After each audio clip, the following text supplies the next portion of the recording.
Les migrants sont morts en Méditerranée. Leur sacro-sainte voiture. De ces périodes de température très élevées. Ces femmes qui subissent le harcèlement quotidien. On peut faire tellement plus. Peut-être sauver ce monde. So Good Radio. 10 minutes pour sauver le monde. 10 minutes pour sauver le monde. La quotidienne info de So Good Radio. C'est l'été et vous êtes bien sur So Good Radio. Je suis Diane Poitot, bienvenue. Votre quotidienne d'info continue cet été au rythme des piqûres de moustiques et des pchits de citronnelle. Accordez-nous 10 minutes et quelques poussières, on vous donne de quoi sauver le monde. Surtout qu'entre nous, peu de chance que Bob le bricoleur le fasse à notre place.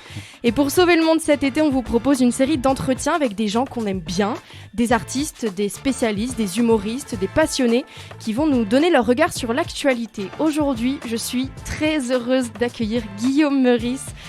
Bonjour Guillaume. Mais oui, mais bonjour, mais moi aussi je suis heureux. Super, tu es humoriste et chroniqueur sur France Inter, connu entre autres pour tes micro-trottoirs mordants et satiriques.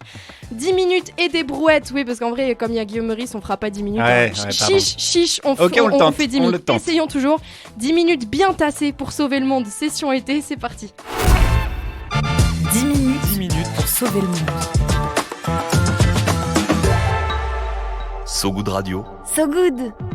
Guillaume Meurice, oui, si tu es parmi nous aujourd'hui, c'est pour nous parler des infos qui t'ont fait du bien. Et pour sauver le monde, n'oublions pas qu'on a un objectif commun. Exactement. Et que le monde nous attend. Exactement. En 10 minutes. Dernièrement, c'est quoi l'info qui t'a donné de la force ? Alors, l'info qui m'a donné de la force, ce sont les orques qui défoncent des bateaux au large du Portugal et vers le détroit de Gibraltar. Je trouve que c'est un juste retour des choses finalement. On ne sait pas trop les raisons. Les scientifiques sont en train de s'interroger là-dessus. Donc pour résumer, pour ceux qui n'ont pas eu l'info, il y a des orques qui attaquent. Alors je mets des guillemets, ça se voit pas puisque évidemment vous ne nous voyez pas. C'est le principe de la radio. Hein, c'est le principe. Elles attaquent ou en tout cas elles interagissent avec des voiliers, beaucoup de voiliers, et elles pètent les safrans. Donc ce qui permet aux bateaux de se diriger. Ouais. Ça a l'air de beaucoup les amuser. Une fois que le safran il est pété, elles jouent avec et elles se barrent. Ouais. Mais ça fait pas mal flipper les gens qui sont sur le bateau. Il y a des vidéos qui tournent sur Internet et les scientifiques s'interrogent. Mais bon, je vois ça comme une métaphore du juste retour de la nature qui se venge peut-être par rapport à ce qu'on lui fait subir. Peut-être que j'extrapole, je sais pas. En tout cas, rien qu'en mai, 20 incidents entre orques et bateaux ont été recensés rien que dans le détroit de Gibraltar, selon le groupe de recherche GTOA qui recense la population d'orques ibériques. C'est quand même pas négligeable. Exactement. Des facteurs, ça pourrait être effectivement, donc les scientifiques sont pas encore sûrs, mais l'augmentation du trafic maritime, la diminution des sources de nourriture, le réchauffement des mers, la pollution sonore. Ou le jeu, quoi. Vraiment, l'hypothèse qui tient la corde pour l'instant, c'est des comportements de jeu. Ok. Mais bon, c'est du jeu avec des bestioles immenses énormes. Et qui font peur. Et moi, je suis passionné des orques. Je suis un énorme geek. Exact. Donc là, on peut faire, si tu veux, 2 heures sur les orques. Ok. Si tu as un dîner de cons à faire, tu me lances sur les orques et je ne m'arrêterai pas. Alors, je garde l'idée, mais pour aujourd'hui, on n'aura pas le temps. Okay. Je te redirige vers un article super intéressant de Reporter qui s'appelle « Sabotage et refus d'obtempérer, une histoire des révoltes animales » et qui retrace les moments où les animaux se sont rebellés. Ça date pas d'hier, en fait. Par exemple, au 19e siècle, il y avait déjà une bataille entre les cachalots et les baleiniers. Au 20e siècle, en Australie, les troupeaux d'autruches qui faisaient fuir violemment les colons qui s'appropriaient des grandes fermes. Il parle aussi de cet article de l'émeute des cochons dans les années 1820 aux États-Unis. Je la connais pas celle-là. Et je te redirige, c'est très intéressant. C'est un article de Reporter. Un Reporter, très bon site d'ailleurs.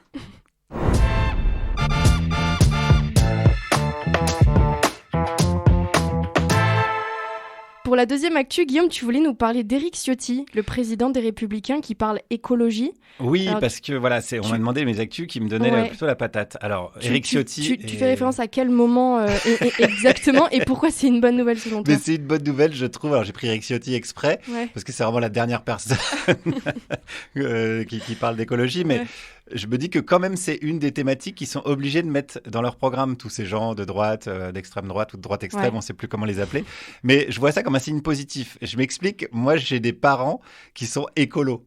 Mais depuis le début, c'est-à-dire que j'ai 42 ans, moi, j'ai toujours entendu mes parents parler d'écologie à la maison, Greenpeace, etc. Ils votaient écolo à l'époque. Quand j'étais tout petit, et tout le monde se foutait de leur gueule. L'écologie, ça voulait rien dire, quoi. Et aujourd'hui, c'est quand même un thème qui s'est imposé dans le débat public. Donc évidemment, on n'en fait pas assez, évidemment, ça va pas assez vite, mais quand même, si je veux voir le verre à moitié plein, quand même, le thème, il est là, ils sont obligés de se positionner dessus, et je vois ça plutôt comme une bonne nouvelle, quoi. Ouais, c'est incontournable, quoi. C'est tellement important que... C'est un vrai débat, ceci dit, est-ce qu'il faut parler d'écologie à la droite et à l'extrême droite ? On l'a vu récemment avec le journaliste Hugo Clément, fervent défenseur du bien-être animal, entre autres, qui a accepté en avril un débat organisé par Valeurs Actuelles. Sa participation a été très contestée, par la gauche notamment, ce à quoi il a répondu qu'il ne faut pas parler à des gens déjà convaincus et considérer les autres comme des ennemis. T'es plutôt d'accord avec lui ? Moi, j'y serais pas allé, ça c'est sûr et certain, parce que l'argument était de dire si vous voulez continuer à être raciste, il va falloir une planète habitable. Donc ça me semblait assez compliqué à défendre. Après, je comprends son positionnement. Bon, je le trouve un peu naïf, quoi, de penser qu'il va pouvoir convaincre des gens qui en ont visiblement rien à foutre, puisque leur thématique c'est l'immigration, l'insécurité, les méchants qui nous envahissent, et c'est pas du tout la défense de la biodiversité, ces choses-là. Donc même si Éric Ciotti en a parlé, c'est peut-être une appropriation, mais en tout cas, il en a parlé. C'est sûr, mais bon, moi je voyais, le bon côté des choses, c'est que c'est une thématique, j'ai pris Éric Ciotti exprès, mais la thématique, elle est là dans le débat public, elle est incontournable, alors qu'il y a une trentaine d'années, tout le monde s'en foutait, c'était risible, quoi. Malheureusement, on est sur 10 minutes pour sauver le monde et la question ne se résout pas en si peu de temps, mais le débat est très intéressant. Disons que ce n'est que partie remise.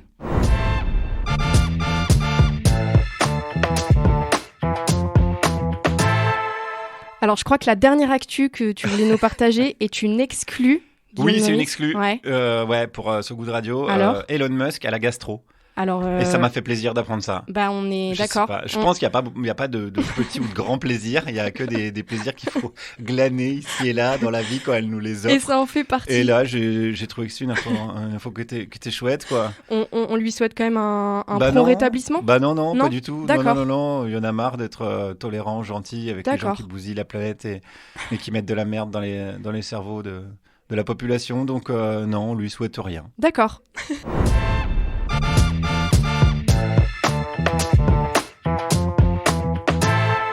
On lui souhaite peut-être de ne pas écouter cette quotidienne d'infos, je ne sais pas si... Guillaume Meurice, si tu avais vraiment 10 minutes pour sauver le monde, tu ferais quoi ? Alors, il y a une seule chose à faire pour sauver le monde. Alors, on n'a que 10 minutes, donc je ne vais pas faire l'exégèse de sauver le monde, quoi. Parce que je pense que le monde, il n'a pas besoin d'être sauvé, etc. Mais plutôt sauver l'humanité, on va dire. On s'en sorte un petit peu. Il n'y a aucune autre solution que de foutre en l'air le capitalisme. Puisque si on remonte, alors on peut faire des petits gestes, on peut trier ses ordures, pisser sous la douche, c'est très bien, il n'y a pas de souci. Sauf que ça ne va pas suffire, on est au courant. Et plus on remonte la cause des causes, plus on se rend compte que c'est le système économique dans lequel on baigne qui ne va pas du tout. Je ne vais pas enfoncer des portes ouvertes, mais l'archi-consommation, etc. C'est lié au fait que notre seule boussole de bien-être d'une société, c'est le PIB. Donc, si une société va bien, c'est parce qu'on considère qu'on fait beaucoup de pognon. Le taux de richesse. Donc, il faut d'abord changer ça, il faut d'abord changer le thermomètre. Parce qu'on peut pas avoir l'état de santé de la population mondiale uniquement basé sur un seul facteur, et en plus un facteur qui est complètement déviant, quoi. On voit bien qu'aujourd'hui, on parlait d'Elon Musk, t'as des inégalités qui se creusent, donc il n'y a pas d'autre solution. Je sais pas si on pourra le faire en 10 minutes.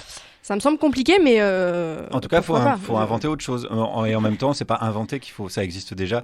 Ce qu'il faut, c'est de l'entraide, quoi. Ce qu'il faut, c'est de la solidarité. Et les gens le font déjà, en fait. Tu anticipes la question pardon. D'après, non, c'est-à-dire, c'est qui, selon toi, le super-héros ou la super-héroïne qui serait le plus à même de changer le monde ? Il y a Super Poutou, mais il n'existe pas encore.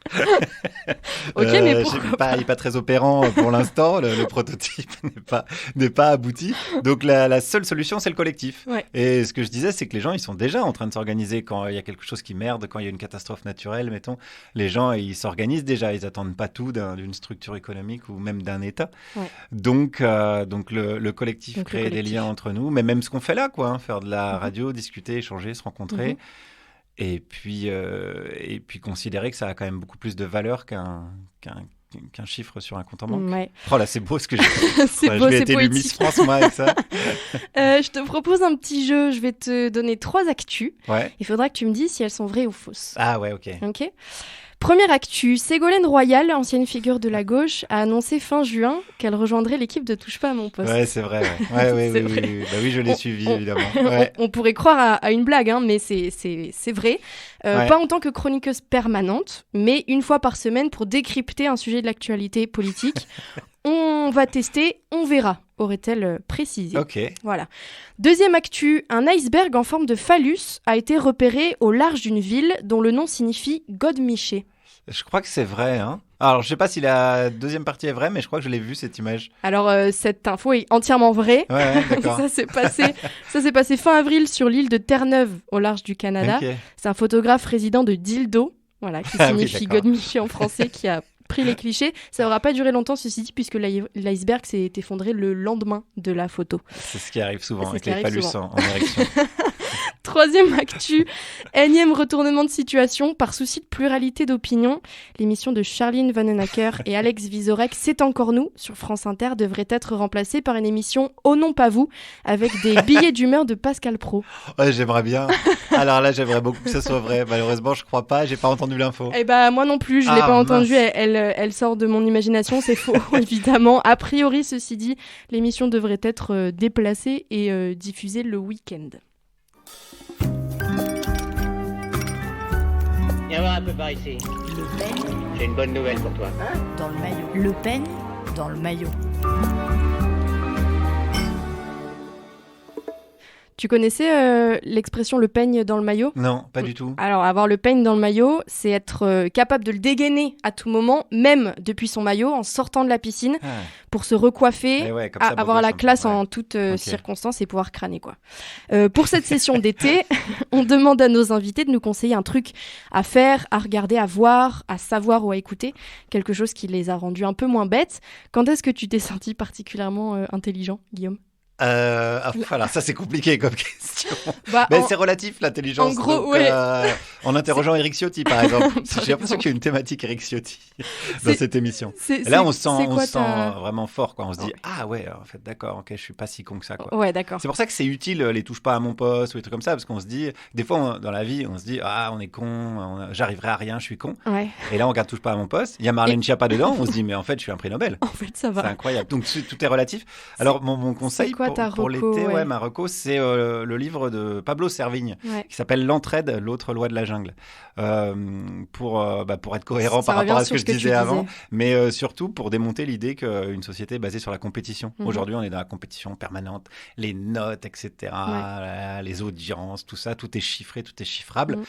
Alors que ce qui tient la société, et même la raison pour laquelle on est encore là en tant qu'homo sapiens à discuter dans une pièce où il commence à faire très très chaud, c'est qu'on sait entraider. Et Ouais. on le voit tous les jours, les gens s'entraident tous les jours. Ouais. Et je sais qu'il faut être très court, mais juste une petite anecdote. Pablo Servigne, qui est un mec que j'aime beaucoup, il me disait qu'il y a un truc qui est incroyable, c'est qu'à l'école, l'entraide, on appelle ça de la triche. Si on demande de l'aide Ouais, à son ouais, camarade, d'accord. c'est mal Ouais. vu, c'est tricher. Or, c'est ce qui va nous permettre de survivre Mhm.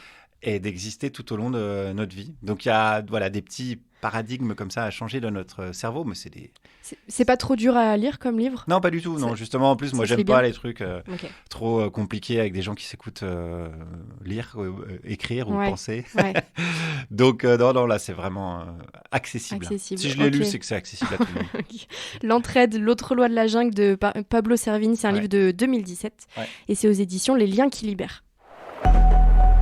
La météo de So Good Radio. La météo de So Good Radio. Petite météo des Oh émotions. là là, ça rappelle l'école.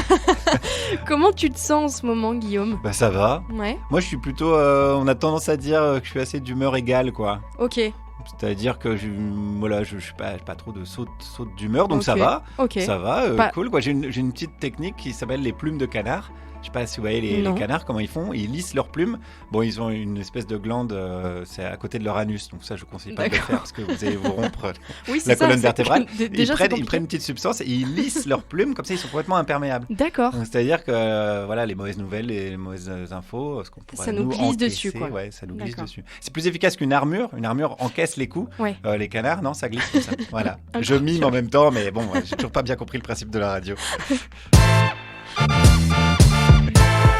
C'est la fin de cette édition Ah, déjà spéciale été, Mais mais ça fait oui, pas 10 minutes. bah, c'est court, mais on vous avait prévenu. Moi je pense qu'on fait un peu plus que 10 minutes. Non, moi je pense que ça fait Mine de 4 rien. minutes. Mais aux 4, non, Mais le trop temps, c'est court. relatif. Hein. Oui, c'est vrai, Ben c'est oui. vrai. Mais quel plaisir, en vrai.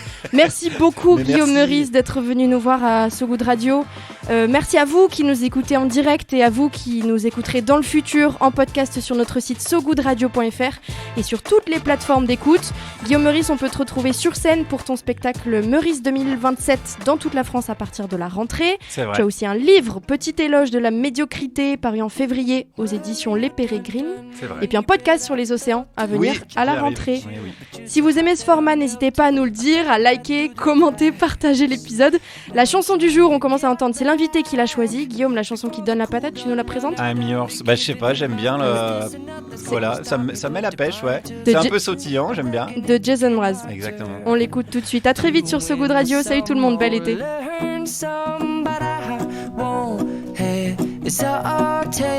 No more, no more.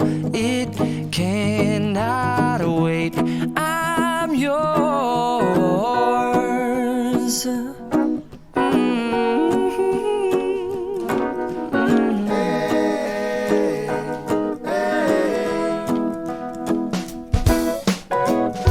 Well, open up your mind and see like me. Open up your plans and damn, you're free. I look into your heart and you'll find love, love, love, and love. Listen to the music of the moment, people dance and sing. We're just one big family, and it's our God-forsaken right to be loved, love, love, love, love. So I won't hesitate no more, no more. It cannot wait. I'm sure there's no need to complicate. Our time is short. This is our fate. I'm yours. Do you? But do you? But do you want to come on? Scooch on over closer, dear, and I will nibble your ear.